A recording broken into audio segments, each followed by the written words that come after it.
friend returning from Caracas described a bus attempting to scale a mountain, gradually making its way up the slope, frequently stalling or stopping as the engine sputtered, but eventually reaching the summit. It reminded him of the Venezuelan revolutionary process. Why don't we begin today by discussing both the progress and impact that Bolivarian revolution of today has had? Could you lay out how Venezuelan society and daily life has changed since Chavez's inauguration in 1999? I don't.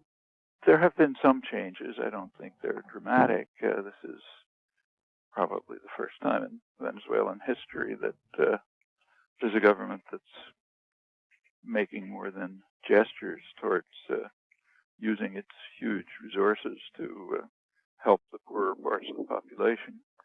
Just how effective, this is mostly the missions, health, education, cooperatives, and so on.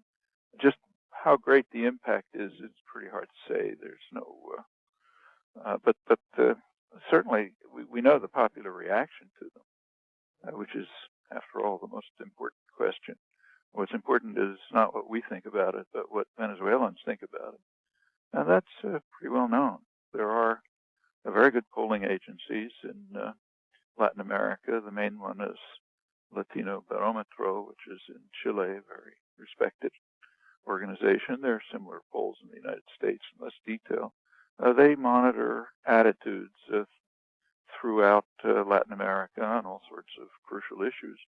The most recent one in Chile in December found that, as earlier ones have, that support for democracy and support for the government have been rising very sharply in Venezuela since 1998.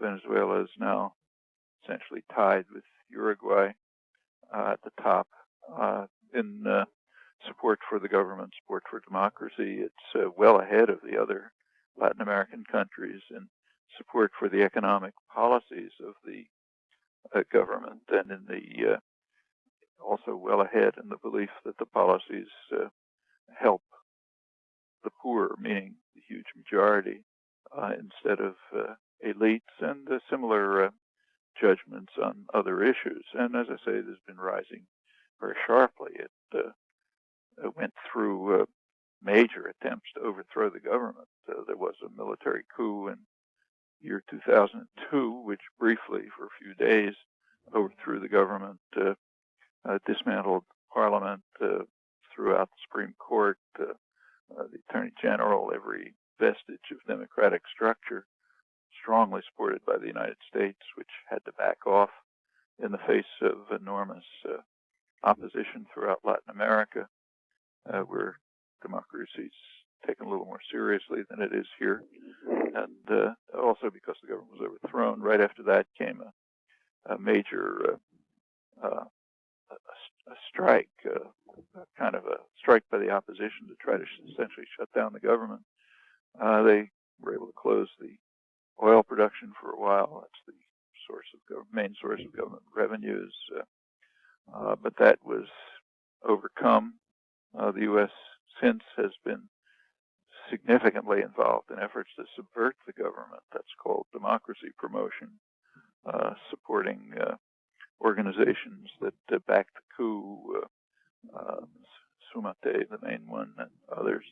But despite the obstacles, there has been a degree of progress, which is apparently regarded by the population as very meaningful, and that's the best measure. Kabir, would you like to follow up? Mr. Chomsky, with the announcement of the creation of the United Socialist Party of Venezuela, PSUV, and the acceleration in the attempted appropriation of various services and companies, do you think, or can you predict the maturing of this revolution? It's not easy to say. There are conflicting tendencies, and the important question for Venezuela is which one will prevail. There are democratizing tendencies, devolution of power, popular assemblies, communities taking control of their own budgets, workplace cooperatives, and so on. All of that is building towards democracy. There are also authoritarian tendencies, centralization, charismatic figure, and so on. And these policies in themselves, you can't really judge which direction they'll go. I mean, for a country to control its own resources is certainly perfectly reasonable. Take, say, Chile, which is considered the kind of poster boy of democratic capitalism, the advocate of the free market, and so on and so forth. That's the standard party line.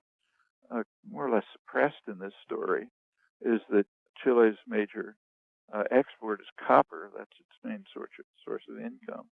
And the world's largest copper producer, Codelco, is in Chile, and it happens to be nationalized. It was nationalized by Allende. It's still nationalized. And there are also private producers. The Codelco, the Chilean producer, the government producer, provides probably maybe 10 times as much revenue to the state as the private ones, which send the revenue abroad. And that funds what there is of Chilean social programs and so on. And many other countries control their own resources. I mean, it's taken for granted. So if Venezuela takes greater control over its own resources, that could be a very positive development. On the other hand, it might not be.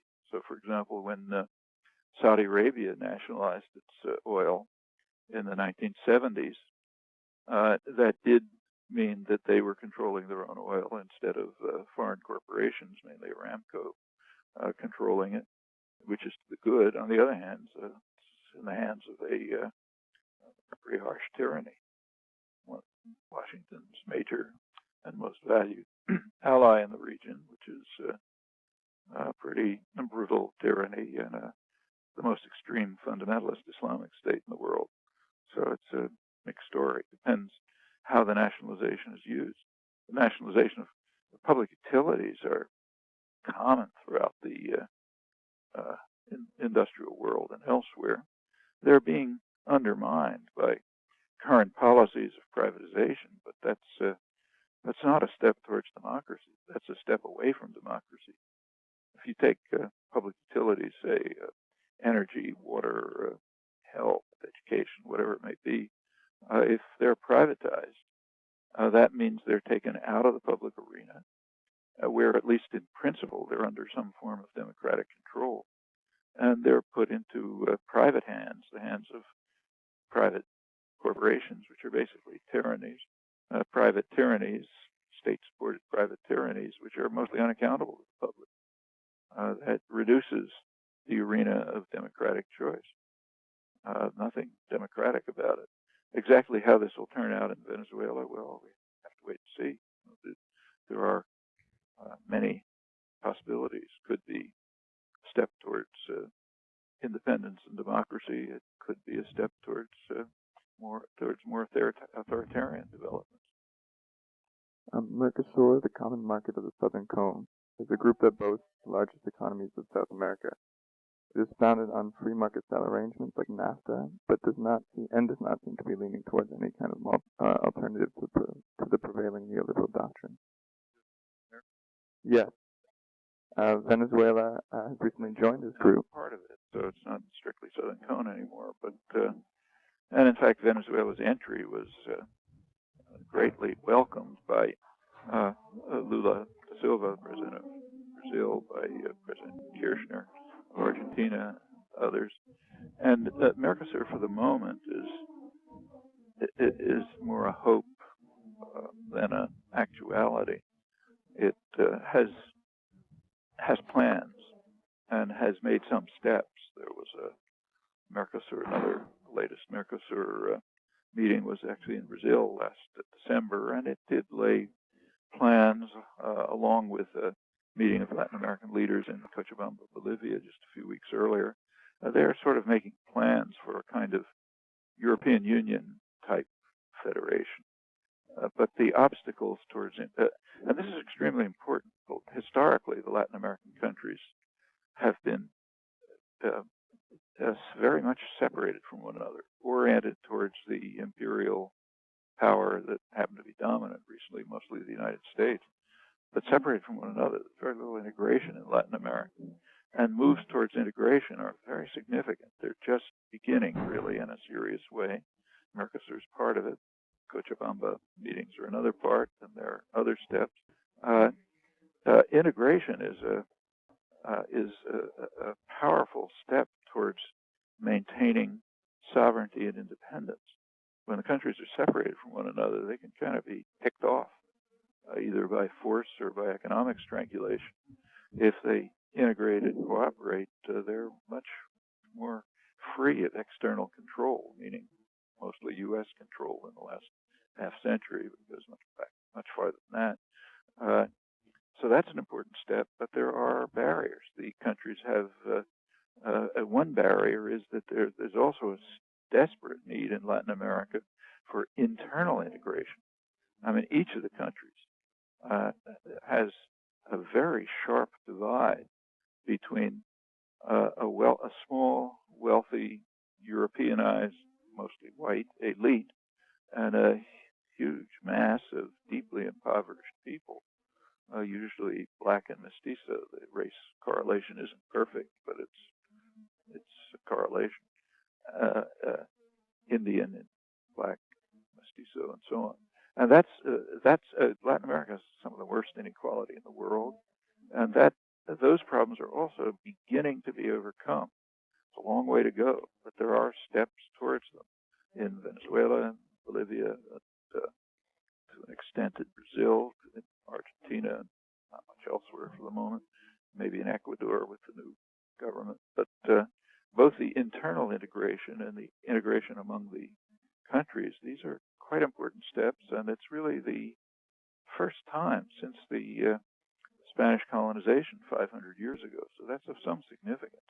How far it'll go, it's hard to say. There are plenty of obstacles. Let's return to the criticisms of authoritarianism that have followed term extensions and the recent so-called enabling law. Vice President George Rodriguez has referred to these laws as the chance to institute the dictatorship of a true democracy. The term extensions and the recent enabling law. Well, those are passed by the Parliament. The Parliament happens to be almost completely dominated by Chavez, but the reason for that is the opposition refused to take part, probably under U.S. pressure. I don't like those laws myself. They could, how they'll turn out depends on popular pressures. They could be steps towards authoritarianism. They could be steps towards implementing constructive programs. It's not for us to say, it's for the Venezuelan people to say. And we know their opinion very well. I mean, I don't read the press in Canada, but in the United States, the polls on this topic, which show what I mentioned, are almost entirely unmentioned. One part of them is mentioned. That's repeatedly mentioned. Only one part, and namely that Chavez is as unpopular as Bush in parts of South America. That part's mentioned, but not the added, which is incidentally not surprising when you read the ultra-right media hysteria about Chavez in places like Chile and Peru and elsewhere. But that's, as far as I can see, that's the only part that's mentioned. The significant part of the polls is kept under wraps, and that's the part we should be attending to. What do the Venezuelan people think? That's much more important than what some individual claims. Yeah. Oil wealth in Venezuela has given the country the opportunity to extend aid to poor communities in the West, including New York and London. And it has allowed it to buy up the debts of Argentina, Bolivia, and Ecuador. It seems ironic that the ability of Venezuela to pursue these policies has arisen because of the Iraq War, which has raised oil prices worldwide. Could you comment on this turn of events and the uses to which Venezuela has put its oil wealth? Venezuela has indeed, well, let's begin with its aid to the West, which is a little ironic. But there's a little bit of background to that. It began with a program right here in Boston, where I am. What happened is that a group of senators approached the, I think, 8 major oil producers, oil corporations, energy corporations, ExxonMobil and the rest of them, approached them and asked if they could provide short-term assistance to poor people in the United States to get through the harsh winter when they were unable to pay their oil bills because of the high oil prices.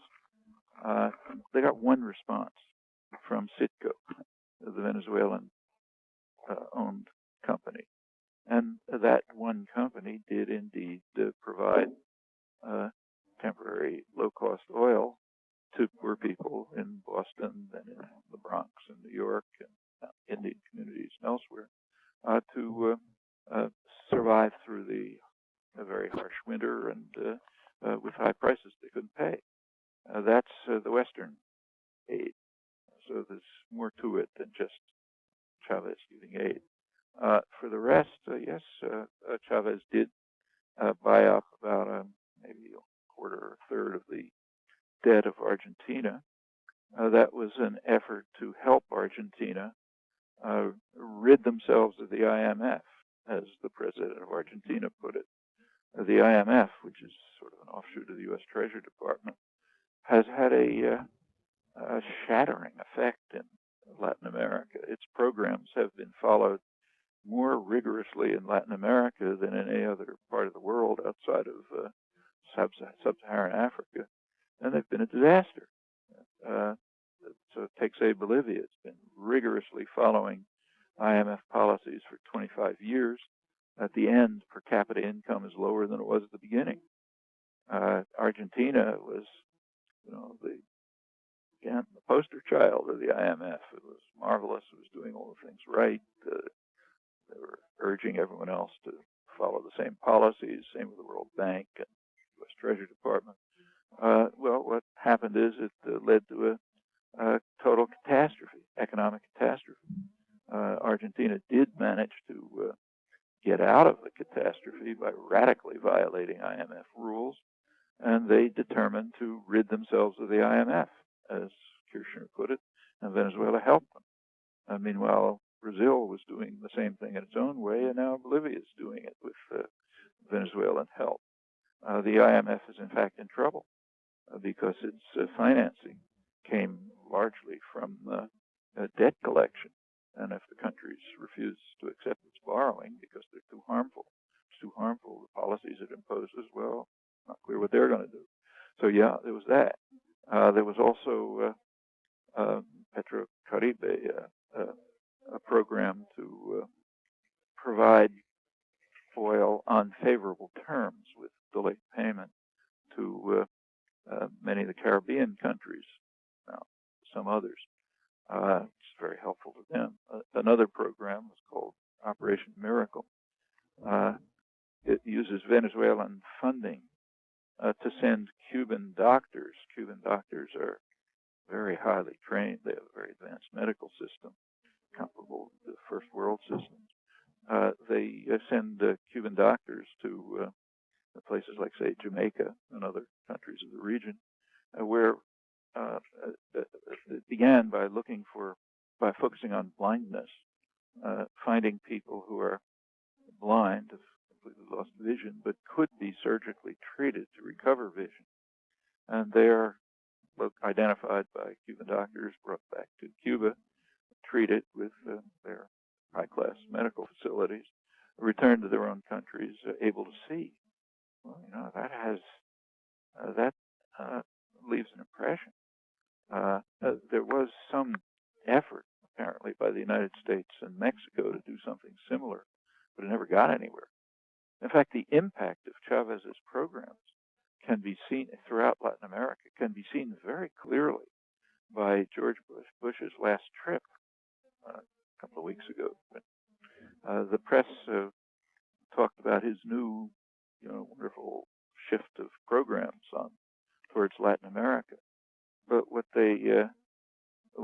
what actually happened, if you look, is that Bush was picking up some of Chavez's rhetoric. That's the wonderful new programs. Picking up some of the rhetoric of Chavez, but not implementing it. So barely implementing it. So Bush did agree to send a U.S. naval vessel, which provided some treatment to people in the countries where it's stopped. But that's a fraction of what Venezuela's doing. And people in Latin America know it. I mean, they don't have to read U.S. newspapers. They can see what's happening. But that itself is a tribute to the success of the policies, that the U.S. is compelled to imitate at least the rhetoric, if not the policies. And sure, they've been effective. There's plenty of opposition, too. So, as I said, Latin America is very split. There's a very wealthy, small sector that controls most of the resources and the wealth, the capital, and a vast majority of very impoverished people.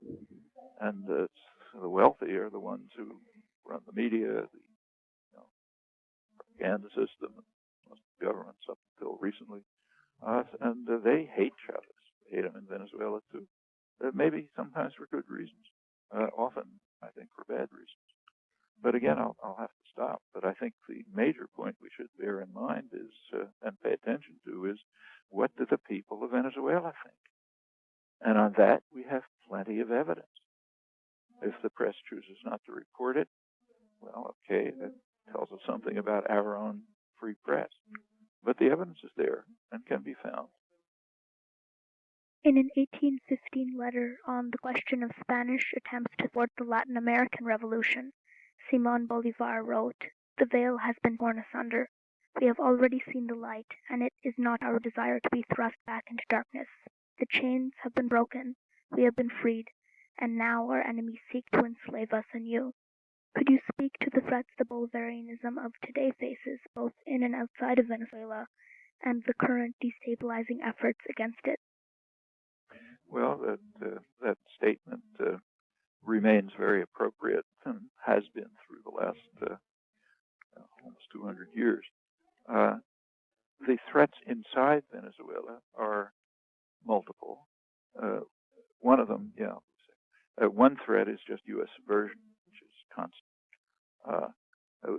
The United States and Canada, for example, would never tolerate the kind of interference from an outside power that the U.S. is carrying out in Venezuela. They wouldn't tolerate for a minute. But it goes on, and it's accepted in the West because of the deep-seated imperial mentality. The mentality that says we really own the world, so whatever we do must be good. So there's that problem. There is the problem of authoritarianism, the authoritarian streak, which is part of what's happening in Venezuela. That's a problem. The traditional methods of control of Latin America are weakening.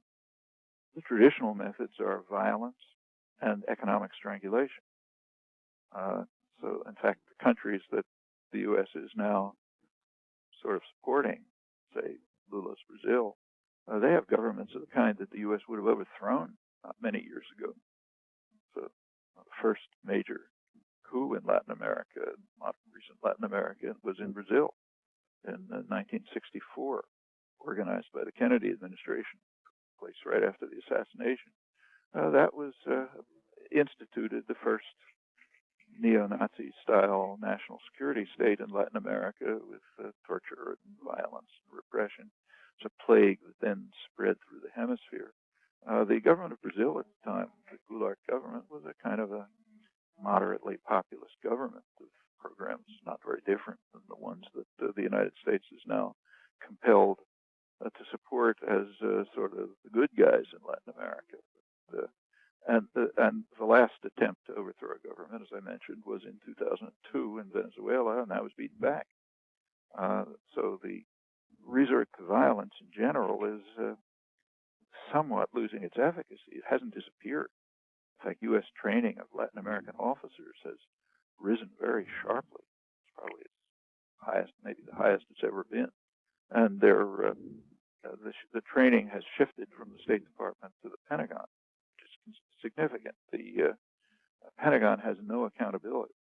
The State Department is, at least in principle, subordinated to Congress and has conditionalities on training, human rights conditions, democracy conditions. They're not exercised very much, but at least they're there. Also, the mission of the training has shifted. It's now focused largely on what they call radical populism. Well, anyone who knows Latin American history knows what that means. That means focused on getting rid of labor organizers, human rights activists, priests working with peasants, and so on. That's dangerous. The U.S. may lose its last major military base in Latin America. That's in Ecuador. President Correa, in his campaign, indicated that he might insist that the base be closed. In fact, what he actually said is that Ecuador would allow the military base if the United States would allow an Ecuadorian base near Miami. Well, way of saying we're not going to accept your domination. That's at the moment in limbo. Nothing's happened yet. But the U.S. is losing much of the capacity to control by violence, though it's trying to build it up. The other major technique of control has been economic strangulation, economic controls of one sort or another. And as the countries free themselves from IMF, World Bank, Treasury Department conditionalities and debt, those measures are also weakening. Even the U.S. Embargo on Cuba, which has been going on for 40 years, the U.S. is still maintaining it, in fact, making it harsher. But increasingly, the United States is isolated. The last vote at the United Nations General Assembly, I think last November, was, if I recall correctly, 183 to 4. The 4 were the United States, Israel, which automatically goes along with the United States, Palau, and maybe Micronesia, basically the United States alone. And it's the highest vote yet against the embargo. Well, the United States disregards international opinion. It's the godfather, but it's becoming harder to maintain. There are also internal pressures against it. U.S. energy corporations are opposed to it. U.S. agribusiness is opposed to it. So it's a kind of state policy of revenge against Cuba, which may become harder to maintain. Incidentally, about 2/3 of the American population wants to establish normal diplomatic relations with Cuba. And that's been pretty steady for quite some time. But public opinion has very little influence on policy in the United States, a huge gap. However, the basic point is that the controls are weakening. And Latin America is, for the first time in 500 years, really, moving towards integration on two fronts, integration among the countries and internal integration. Also, very positive development is that there are mass popular movements. The landless workers movement in Brazil is a huge popular movement, very active and influential. The Indians movements are growing. There are calls for an Indian nation, controlling their own resources, maintaining their own culture, and so on. They've actually taken over in Bolivia. And those developments are quite significant. Whether it'll achieve the Bolivarian dream, we have to wait and see. We can do a lot about it, actually. Thank you so much, Mr. Chomsky. Appreciate your time.